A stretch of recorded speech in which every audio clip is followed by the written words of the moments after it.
Are you mad at me? For the incompetence or the disobedience? Well, Yes! You know my mother was an atheist.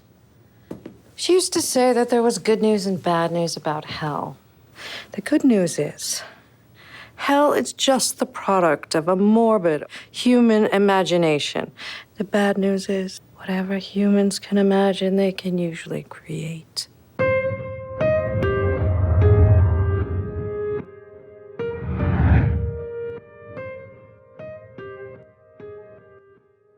Helly R wakes up confused, disoriented, and alone in a conference room with an interrogator waiting to ask questions via intercom. She's finally able to get calm enough to answer his questions, but gets agitated when she can't provide answers. Before then, Mark S., Helly's interrogator, had just been made the new chief of the Macro Data Refinement Department. He had also learned that his best friend Petey had been dismissed from work, but he couldn't dwell on that, as he had to interrogate Helly immediately.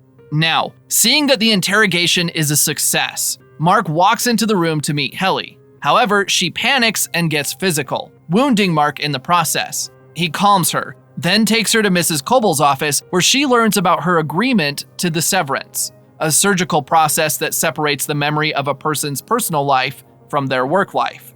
After work, Petey shows up when Mark goes to use the gift card he got as compensation for his injury, but Mark can't recognize him. However, Petey can because he has reversed the severance through a process called reintegration. He tells Mark that there's something wrong with their company, Lumon Industries, and leaves him a card with an address. Mark gets home and his neighbor Mrs. Selvig greets him, but she also happens to be his boss at work, Mrs. Cobal. At Helly's welcome party at the office, Mark confesses he feels sad about Petey, but Milchick reprimands him immediately. While Milchick takes photos, Helly leaves to give her Audi, the version on the outside, her resignation letter, as it is only valid when signed as an Audi. However, she's detected, and the head of security, Mr. Garner, shows up, intending to take Helly to the break room where erring employees go to be corrected for actions against the company. But Mark claims responsibility for Helly's actions and goes to the break room in her stead. As an Audi, Mark goes on a date with Alexa, his sister's midwife. Afterward, Mrs. Selvig shows up at his door with cookies, attempting to ingratiate herself with him. But he doesn't know she's also monitoring him. The next morning, Mark calls in sick, so he can go to the address Petey left him. At the address, he and Petey talk about Lumon. He hears a recording of himself in Lumon's break room and also learns that Petey has reintegration sickness. Afterward, Mark takes Petey to his house because he can't have him sleeping under unpleasant conditions in the greenhouse. Back at Lumon, Cobal sends Irving to Mrs. Casey for a wellness check to help ensure the integrity of the severance. Mark and Petey discuss more of the company over pizza. Petey wants to win Mark over, but has only the voice recording as proof of his claims about Lumon. Mark tells him he doesn't want to reintegrate because the severance helps him cope with his wife's death.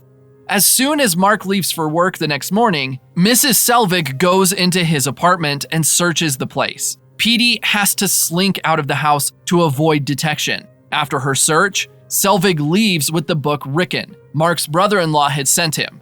At Lumon, Natalie, a representative of the board, talks about Petey's reintegration with Cobal. Meanwhile, Helly learns her resignation letter has been denied. When she realizes that any effort to reach out to her Audi will be stopped, she tries to escape, but gets caught and taken to the break room. Mark tries to replace the office photo with an updated version that has Helly in it. However, he spots the company blueprint that Petey had drawn at the back of the old photo and stows it away. When he gets home, he discovers that Petey is gone. He goes out in search of him and finds him getting arrested at a convenience store. Mark drives back home, and while he's cleaning up the basement, finds Petey's phone.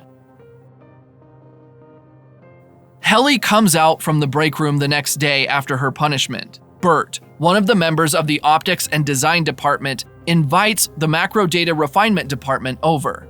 Dylan declines because he doesn't trust them, but Irving likes the idea. So, Irving accepts Bert's invitation. Helly finds out about the blueprint on the old photo and confronts Mark about it. So, he destroys it. On his way back from the optics and design department, Irving sees the book Selvig took from Mark's apartment in the conference room and calls Mark and Dylan over. After finding his name on the first page of the book, Mark decides to keep it. Shortly afterward, they learn that Helly is at Mrs. Cobal's office threatening to chop off her fingers if she doesn't get a camera to send a message to her Audi. Cobal agrees, but Helly's Audi rejects the resignation again. As an Audi, Mark attends Petey's funeral. Mrs. Selvig is there as well, but for a different reason. She takes the severance chip out of Petey and heads home with Mark afterward. The next day at work, Cobal arranges for a wellness check for Mark. While he's with Mrs. Casey, Helly hangs herself. Mark is ordered to go home after he discovers Helly's body. However, the next day he learns that she isn't dead, but is at the hospital and will be back in a couple of days. On his way out of the company, Mark finds out that he has voicemails from Rickon telling him that his sister is about to go into labor, so he drives down to the baby camp to be with his sister. There, Rickon asks Mark about the book he sent him, and Mark denies getting it. When Mark goes back to the company, he sees Helly and asks about her well-being. Cobal then sends Casey to go monitor Helly for signs that might lead to any other suicide attempts in the future. Mark takes Helly on a walk when Casey's out of the office. When Casey returns, she lets Irving know that Bert's in the conference room. As Irving gets there, Dylan shows up and accuses Bert of wanting to kill them due to the gory, disturbing painting that Milchick showed them earlier. Irving and Dylan put Bert in restraints on his request and take him back to his department. During their walk, Mark shows Helly the half-finished blueprints he's working on, and she agrees to help him complete it.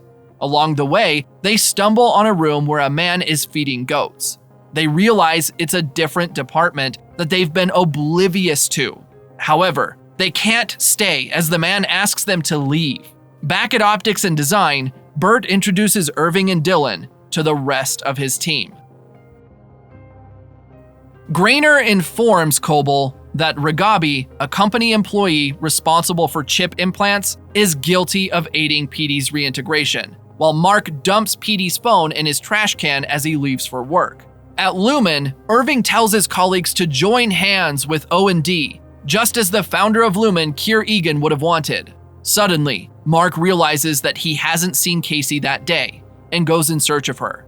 He finds out she's in the break room being punished for letting Helly out of her sight. Cobal confronts Mark about visiting other departments and revokes the macro data department's hallway privileges, but it doesn't stop them from going back to O&D, where they discuss the nature of their jobs at Lumon. While they're there, Dylan picks an O&D card right before Milchick walks in and takes them out to meet Cobal. For violating her command, Mark gets sent to the break room in place of the entire team. After work that night, Milchick traces Dylan to his home to ask for the card he took from O&D. To get the whereabouts of the card, Milchick compromises the Severance to give Dylan access to his work memories. However, things go south when Dylan sees his son while connected to his work memory. At Selvig's home, she finds out Ragabi's location and sends Garner after her. Meanwhile, after his date, Mark goes back to his trash can to get Petey's phone and receives a call from Ragabi. Grainer finds Ragabi with Mark, but gets killed before he can get to her. Ragabi gives Mark Grainer's security keycard and instructs him to take it to work the following day. At Lumon, the next morning, Milchick finds the card Dylan hid in the toilet the previous day and returns it to Optics and Design. Dylan, still shocked from learning he has a son, asks Milchick for his name, but Milchick declines. Meanwhile, Selvig acquaints herself with Mark's sister, Devon, in another attempt to keep close tabs on him. At Lumon, Milchick treats Mark's department to a 5-minute music dance experience. However, it's cut short when Dylan attacks Milchick for withholding the name of his son. The team separates them, and Milchick leaves. Afterward, Dylan tells them his experience with Milchick the night before, and they learn that it's possible to compromise the Severance to have their innies show up outside of work. Using Grainer's security card, they access the control room and learn how to compromise the Severance. Meanwhile, Coble gets a visit from Natalie and tells the board that she has proof that reintegration is possible. When Mark goes home, Alexa visits him to show her he's ready to take their relationship seriously. He tears up his wife's photo. When it fails, he tries to patch it together, revealing that Casey is his supposedly dead wife. The next day at Lumon, the macro data refinement department comes together and decides to cut their severance by using Grainer's keycard to the security room. When Helly then completes her tasks, the company organizes a pre-waffle party to recognize their achievement. However, for the main party, one person has to stay back, and Dylan is chosen, so he can also help compromise the severance. Afterward, Coble arranges a wellness session for Mark, and he learns that Casey is being fired. Simultaneously, Natalie gives Coble the sack due to incompetence, especially her handling of Helly's attempted suicide. After everyone has left the company, Milchick takes Dylan to Kier Egan's house for the waffle party. But before it's over, Dylan leaves to carry out his mission to cut the severance. As an outie, Mark attends Devon's party and tells Mrs. Selvig of his intention to quit his job at Lumon. Selvig, bearing a grudge against the company for firing her, tells him to go ahead. Dylan successfully compromises the severance, and the effect leaves Mark, Helly, and Irving in confusion as their work memory returns. Still, at Devon's party, Mark loses his memory of everyone present, including his sister, but he knows Selvig, whom he addresses by her work name. Realizing this, Coble leaves immediately and informs Milchick that there's a problem with the severance. After that, he goes to meet Helly, while Mark goes to talk to his sister. He tells her about his work, including Mrs. Selvig's true identity, and she fills him in on his personal life.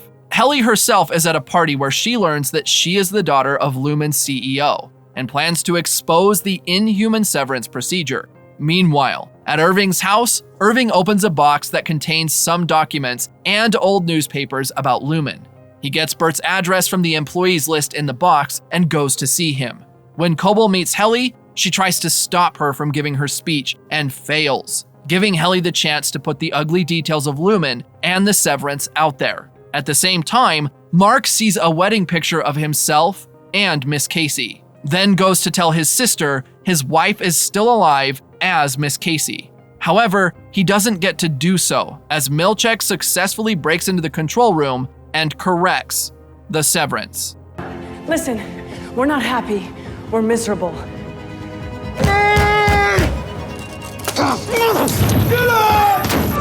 They torture us down there. Damn it! Please! We're prisoners! She's alive!